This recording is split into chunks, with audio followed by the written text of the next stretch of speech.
Oi pessoal, vamos lá, né? Vamos dar início a mais uma videoaula. Essa videoaula, ela é uma videoaula nova, né? Porque a semana passada nós estávamos trabalhando ainda alguns aspectos indígenas. Então hoje a gente vai iniciar a cultura da antiguidade, né? Que nós chamamos de antiguidade clássica. Por que esse conceito? Porque ele vai envolver, a gente não vai adentrar nem ainda na civilização, na cultura grega e nem na romana.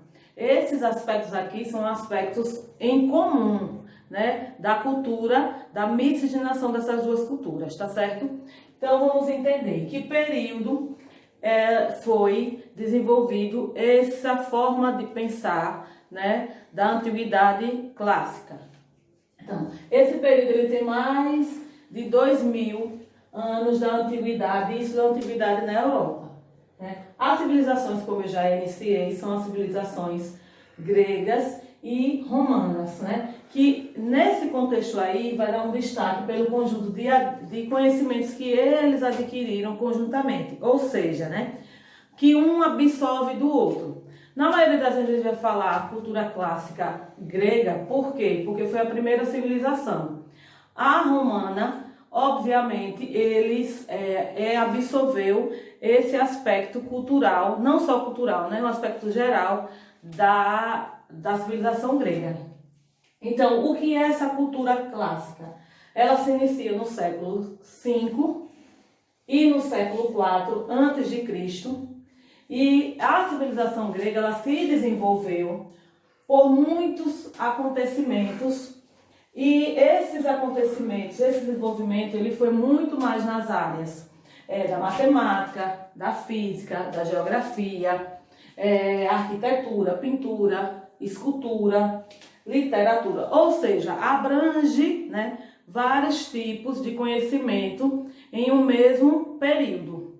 E esses destaques, eles não ficam porque eles contemplaram vários âmbitos, né? Seja ali na física, da matemática, e cada um foi de uma forma muito grossa, né? Não, cada aspecto que eu falei foi aspecto realmente significativo dentro desse contexto. Então, ele cria, nesse mesmo período, essa cultura clássica, há uma criação, há um diferencial, né? Que é a criação do teatro, foi na Grécia que se inicia o teatro apenas com dois tipos de... ainda com só dois tipos, que é a tragédia e a comédia, né? Dois tipos da forma de teatral. Posteriormente é que foram desenvolvendo outros parâmetros. Também a filosofia foi importante na criação. Por quê? Porque a partir da filosofia foi que eles desenvolveram várias obras na história, né? O que é que a gente pode destacar de importante? Além do que eu já frisei inicialmente, né? Todo esse aparato, né, de conhecimento, ele se tornou aí a base cultural ocidental. Então, a partir dos gregos e dos romanos, é que algumas civilizações ocidentais eles começaram a ser criados de acordo com essas características, né? Vamos dar um destaque nas artes. As artes eles se destacaram principalmente na arquitetura. Se a gente observar depois, quando a gente for falar da Grécia e da Roma, a gente vai ver a arquitetura muito singular, né? Uma arquitetura própria. Até a questão do desenvolvimento de colunas, num geral, já é um aspecto muito importante.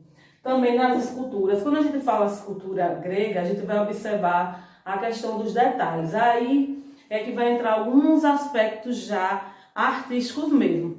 Quando a gente observa a arte em si, a escultura, a gente vai observar que eles prevalecem aí corpos esculturais mesmo. Muitos músculos, eles faziam a representação humana de uma forma muito característica. E também na pintura. Então, o que a gente vai destacar? A ideia de simetria. O que é uma simetria? São que quando a gente vai observar, os lados eles são iguais, né? Não há o oposto é sempre a mesma coisa, independente que você vá ver de um lado ou do outro. Também uma harmonia que tinha em relação ou a essa pintura, ou a questão da escultura, e também a proporção. Eles tinham essa preocupação com a proporção de detalhes, proporções, de tamanhos, de escultura e tudo. O que era percebido era tanto no formato das construções, como também na representação do corpo, que era feito pelos romanos e pelos gregos. Ou seja, foi o que eu falei inicialmente, né? Eles tinham essa preocupação. A escultura era uma escultura voltada para um corpo humano definido, um corpo humano perfeito, né? Perfeito em todos os seus detalhes. E na maioria das vezes, esses detalhes esculturais, muito músculos, que era para ter uma percepção de algo perfeito.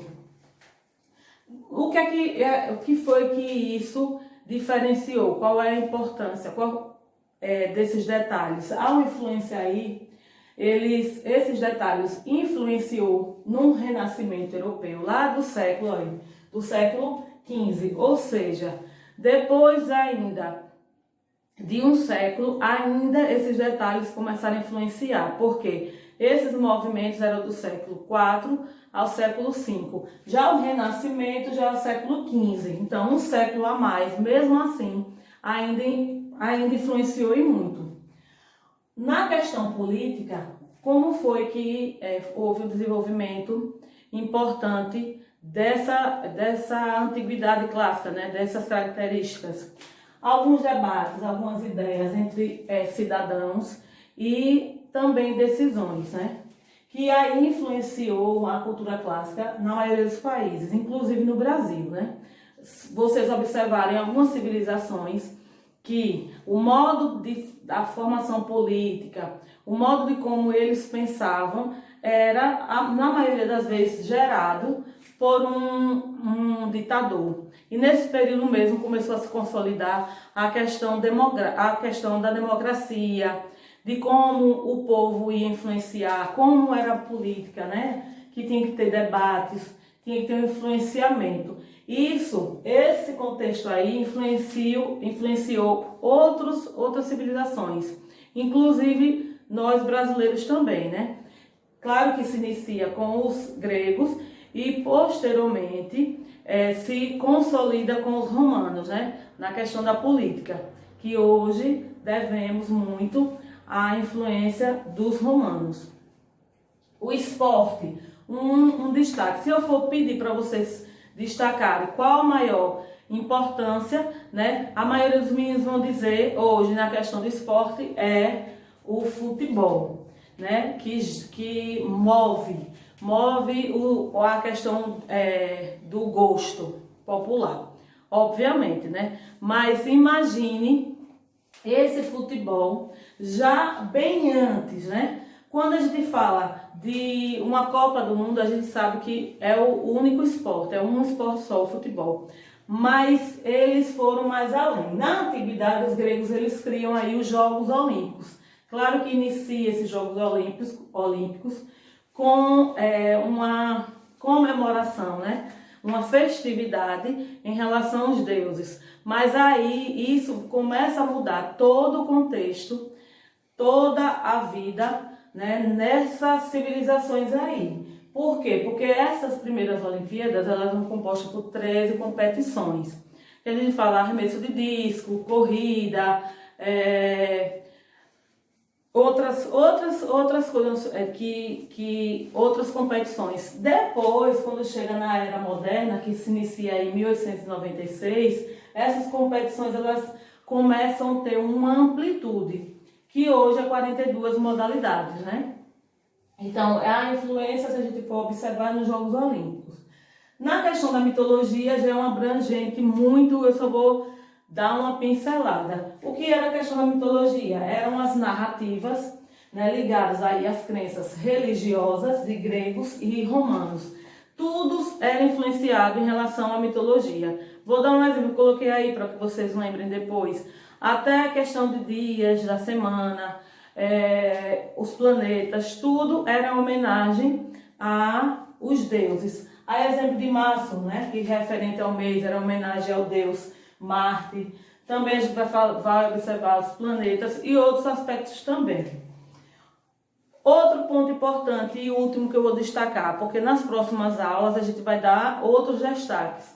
A gente vai terminar aqui com o alfabeto grego. Por que esse alfabeto ele foi importante?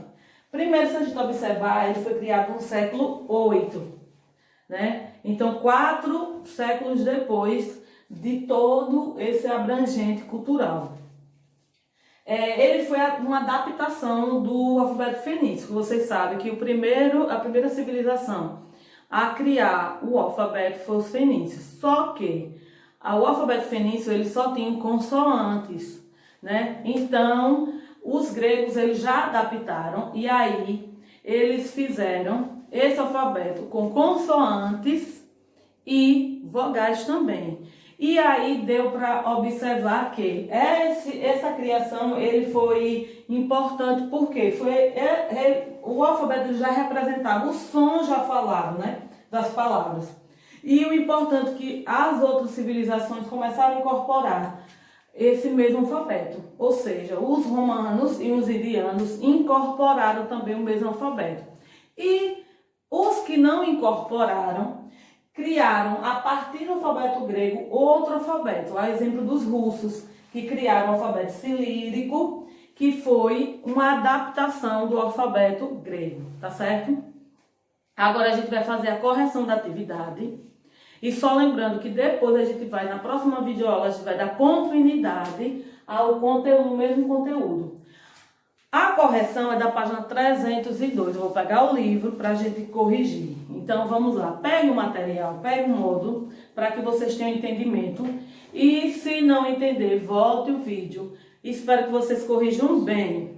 Então a primeira questão vocês teriam que ler o texto sobre os paleoíndios que viviam no Brasil.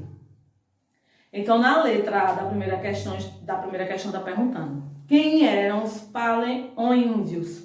Então, eles eram povos caçadores, pescadores e coletores de raízes e frutos que viviam aí por volta de 12.000 anos atrás, tá certo? Então, essa é a resposta da primeira questão da letra A. A letra B. De acordo com o texto, quais objetos eram construídos pelos paleoíndios que viviam no Brasil? Então, eles construíram utensílios de pedra lascada, com pontas de lanças, lâminas de quartzos, além de cestos de fibra e de couro também. Na letra C, da primeira questão, o texto cita os paleoíndios que dominavam o fogo. Reflita sobre essa afirmação e escreva por que, em sua opinião, o domínio do fogo era importante para esses povos. Então, é uma questão pessoal, né? Mas aí você vai observar que era importante, por quê? Porque permitia que eles cozinhassem os alimentos, eles espantassem os predadores e eles mantivessem aquecidos por épocas frias. A mesma coisa do homem primitivo, né? Não é diferente. Na segunda questão, observe a fotografia e responda as questões. Ao lado tem uma fotografia que é de um sítio arqueológico. Isso aí dá aproximadamente 5.000 anos, em Jaguaranuna, que é em Santa Catarina. Essa fotografia foi de 2018, tá certo? Então, o que a fotografia retrata? Você vai observar que o que ele está querendo retratar aí é um sambaqui, né? Por quê? Porque vocês vão observar que tem muitas conchas. Na letra B e última questão, quais pessoas deixaram esses vestígios arqueológicos? E de que ele foi feito? E em que lugares ele é encontrado? Então, esses povos que viveram no Brasil por volta de 10.000 anos atrás, ele era feito de vestígios como fragmentos de cerâmica, de pedra e de ossos. E essas ferramentas, armas e restos de fogueira e de alimentos como peixes, ostras e mariscos. E era encontrado geralmente no litoral do Brasil. Então, já foi feita a correção, então até a próxima videoaula, certo?